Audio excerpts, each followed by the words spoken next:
Le vendredi 12 septembre 2025, la salle de restauration des ambassadeurs du développement de Bohincan a vibré au rythme d'une nouvelle rencontre de l'Académie de la réussite totale, conduite avec dynamisme par le maître de cérémonie, le coach Didas Agbidinuku, premier vice-président. L'ouverture de la soirée a été marquée par l'exécution de l'hymne national et du credo dirigé par le coach Myriac Adikbeto et la princesse Fifamé Marie-Trinité. Console à chacun la richesse des fruits.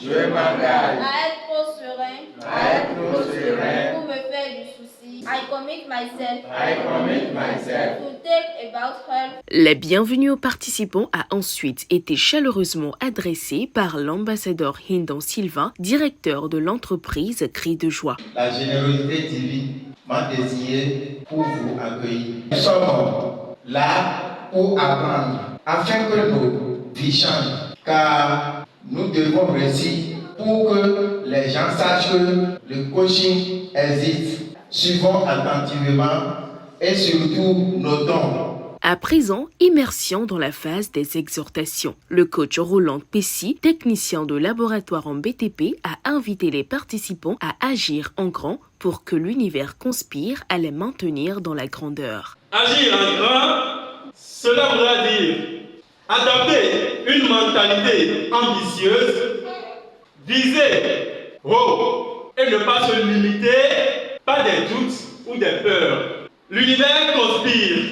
Cela signifie que lorsque vous vous alignez sur vos désirs les plus profonds, l'univers, par le biais de coïncidences, d'opportunités ou de rencontres, peut se manifester pour vous aider à atteindre votre but.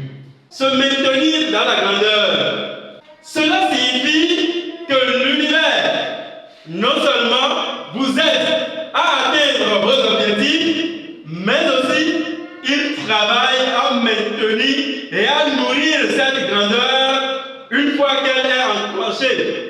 Dans la deuxième exhortation, ce fut la voix du coach Denis Kenum, technicien industriel en mécanique générale, qui a été écoutée sur l'importance de l'apprentissage continu. Apprendre est un devoir existentiel. Tant que l'homme n'a pas trouvé la voie qui lui assure la réussite, qu'elle soit intellectuelle, professionnelle, il doit demeurer un apprenant.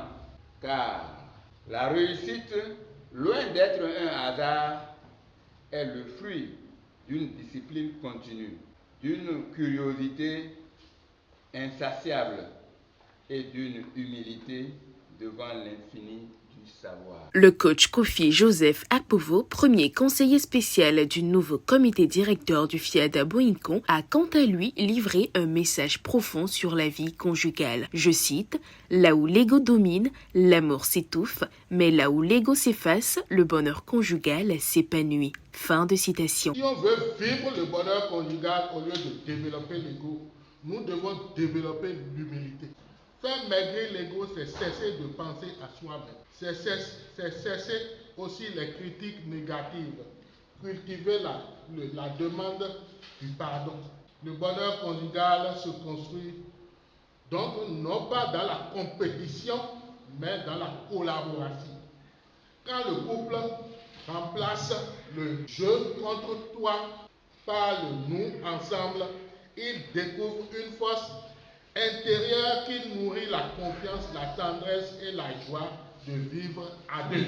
Un instant de showtime est ensuite venu détendre l'atmosphère. Lumière sur le chemin, tu es l'aide des peuples, tu tends toujours la main. Cette page d'exhortation s'est refermée sur le thème « Les deux loups ». Le développement a été assuré par le coach Virgile Charlemagne, Huehu, coordonnateur régional. Le loup positif ou la grandeur naît de la positivité, de l'amour. Le loup négatif vient de la négativité, de la colère, de la peur. L'idéal est de comprendre que chaque jour, chacun de nous doit décider de quel loup nourrir en ayant un rapport avec ses propres convictions. Nous devons, comme on va démarrer, choisir toujours de nourrir le loup positif. Ce faisant, nous forgeons à coup sûr nos caractères et assurerons notre réussite intégrale. Est-ce que tu veux nourrir le loup positif ou bien le loup négatif? C'est à vous de choisir. La soirée s'est poursuivie avec l'appel à contribution conduit par le prince Yannick Agbidinoku, promoteur des jus naturels. La charité, c'est de la grandeur. Les riches donnent, les pauvres pensent qu'ils n'en ont pas assez pour donner. Choisissons la posture que nous souhaitons et contribuons à nourrir le loup positif, la grandeur.